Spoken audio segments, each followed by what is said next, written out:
Kuneluchekeko kule nhlangano.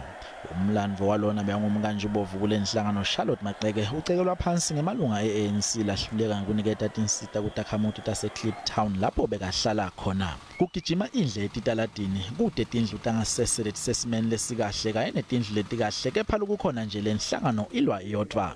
Mabhalane jikelele wenhlangano yeANC Ace Magashule kumele asule esikhundleni sakhe kanzi utsi umele ukukhulumisana nebaholi baphambili nemva kwaloko bese ukhulumisana namengameli walenhlangano Cyril Ramaphosa.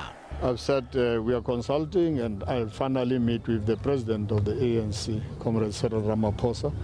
And I said the internal processes of the ANC must be left to the ANC. It will be after consultations with leaders, former leaders of the ANC.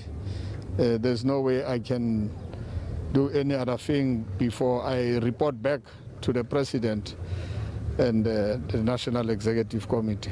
Lolilunga kusigungu lesisetulu ku-ANC Dakota Likhwethe utsi lesiphakamiso sekwehla esikhundleni asikabhekiswa kuphela kumabhalane walenhlangano Ace Magashule.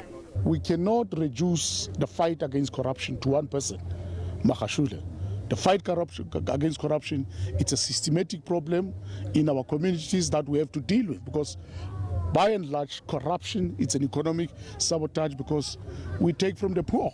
That particular list of whoever is implicated still has to be processed by the national officials and the working committee to see merit case by case and merit by merit what it's actually the real reasons for everybody who's supposed to step aside. But as it is now, we can't reduce it to 1%. Longumgcini mafa ku-ANC Paul Mashatile uxwayisa lenhlangano ngekuxosha abaholi labukene nenkhohlakalo ngaphandle kwekulandzela tinhlelo letifanele njengobe lokho kuyobonakala ngathi lenhlangano iyabalahla.